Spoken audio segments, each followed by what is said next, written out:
Je vais donner 5 raisons pour lesquelles les gens ont beaucoup de refus de visa étudiants et travailleurs pour la France. D'ailleurs, le taux de refus de visa augmente même pour la France et c'est surprenant.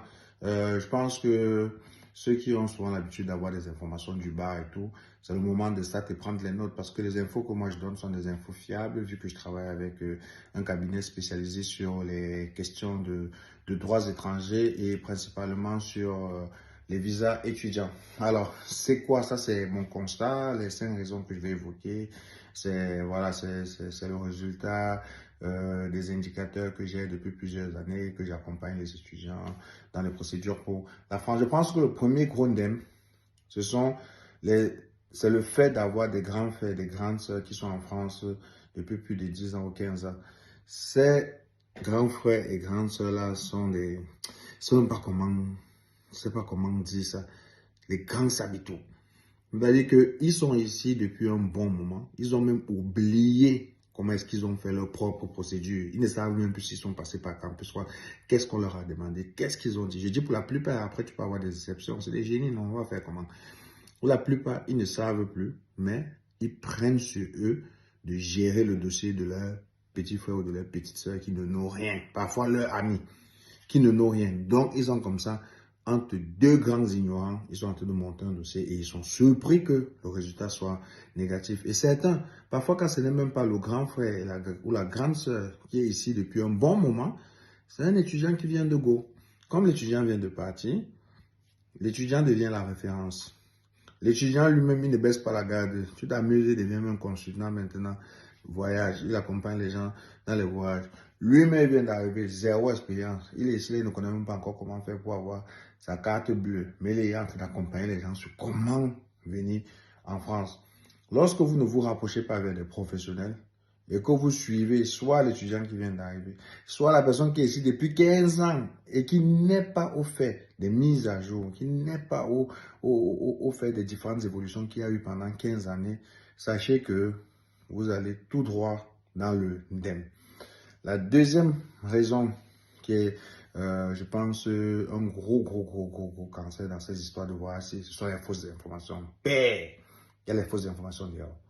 Oh, la prise en charge financière ne passe plus haut. Les Camerounais avaient fait fort jusqu'à maintenant, ça ne passe plus. Si tu n'as pas la caution des 5 millions, machin, c'est faux, ça passe bien. Et d'ailleurs, la prise en charge financière, le garant financier est même plus intéressant que la caution de 7 350 euros. Je prendrai le temps de revenir dessus dans une autre vidéo, mais c'est même plus, ça passe bien, là, toutes nos personnes qui voyagent. Cette semaine encore, il y a plus de 5 personnes qui ont eu des visas. Et ces visas, ils les ont obtenus avec des prises en charge et non des cautions. La caution est 10 fois plus intéressante que la prise en charge est 10 fois plus intéressante que la caution. Au quartier, on te dit souvent quoi encore? On te dit que si la femme est trop nerveuse à Campus France, c'est que ça s'est mal passé. Si elle a beaucoup souri, c'est que c'était bon, machin, tout. Que des suppositions. Tu as l'impression que les gens, avant de mettre, tu as l'impression que les gens, avant de donner ce genre d'informations, ils startent d'abord au bar, ils prennent la peine de prendre 2, 3 billets et tout. Après, quand la boisson est un peu montée dans le cerveau et tout, bim, vous lâchez une fausse information là. Et la fausse information se propage toujours beaucoup plus rapidement que la vraie information. Donc il y a tellement de fausses informations, mais tellement. Du coup, c'est hyper important d'aller à la source pour avoir de très bonnes informations. C'est aller à Campus France ou se faire accompagner par des personnes qui connaissent ce sujet. Ce qui est encore chose, c'est que même les personnes qui disent connaître le sujet, parmi eux, il y en a qui ne connaissent rien et qui sont pires que les informations du bar. C'est chaud.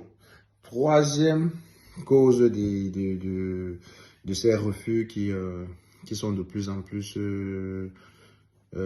ne cessent d'évoluer, quoi. Le troisième, c'est la cohérence du dossier. Beaucoup de gens pensent que obtenir une admission et mettre la caution, c'est suffisant. Donc, quand tu vas parler, je vais dire que, ah, j'ai mon admission, j'ai réussi à trouver mon admission, machin.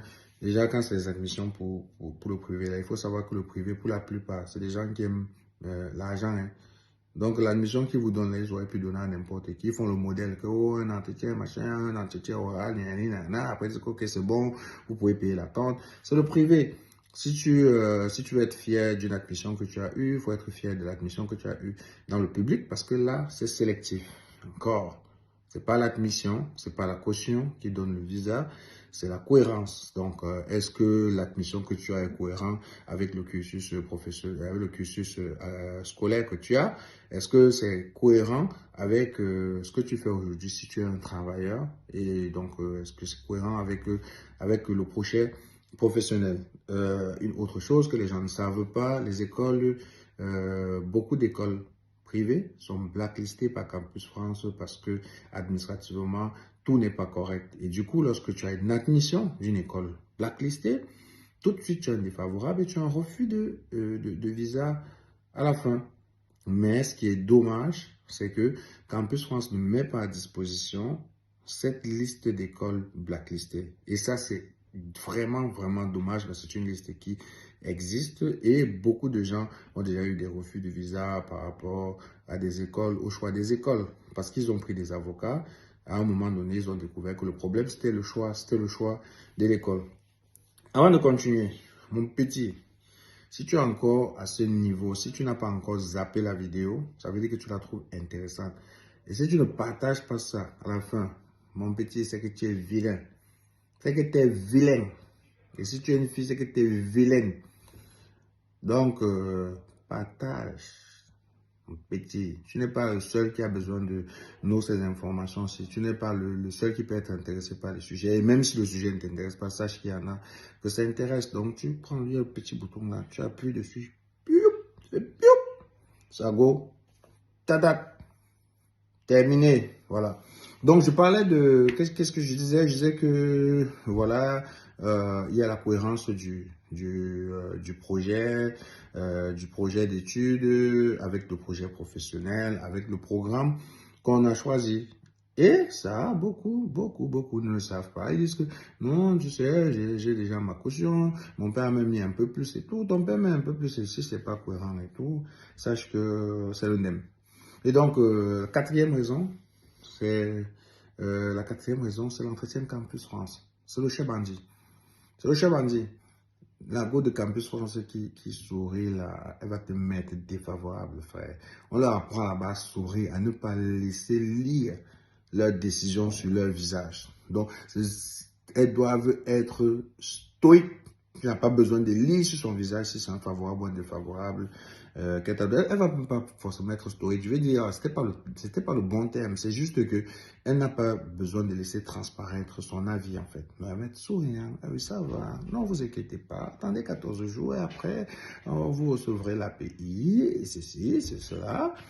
Et ce qui se passe, c'est que, en gros, beaucoup de gens ne sont pas préparés. Les gens ne sont pas préparés aux entretiens. Campus France, vous savez, il y a des gens qui ont des prédispositions à s'exprimer. Ça veut dire qu'ils peuvent arriver aux entretiens Campus France. Et malgré le fait qu'il n'y ait pas une bonne préparation sur le projet d'études, sur le projet professionnel, sur pourquoi la France, sur la cohérence, sur le choix du programme, de l'école, il sait quand même dire des choses qui ont du sens. Et du coup, il est favorable. Mais la majorité, rassurez-vous, ils ne savent pas le dire. Ils n'ont même pas pensé cohérence en constituant le dossier. Ils n'ont pas fait les corrélations entre le projet d'études et le projet professionnel. Et pire, ils ne se rappellent même plus des matières qu'ils ont étudiées. Or, dans l'entretien Campus France, on prend beaucoup de temps désormais à poser des questions sur les matières pour se rassurer que l'étudiant a eu à faire ces matières-là et qu'il savait de quoi il s'agissait. Et donc, à la clé, il y a un refus. Il y a une appréciation de l'agent Campus France. Il met défavorable. Elle a mis défavorable, la petite. C'est hangas. Hangas. Donc, défavorable, c'est hangas. C'est refus de visa. C'est le hangas. Sûr et certain. Beaucoup de gens ont eu le hangas. C'est pour ça que vous allez voir motif de visa 4. C'est ça. C'est le hangas. Quand on dit que refus motif 4, c'est le hangas. Et le cinquième, c'est le dossier en lui-même.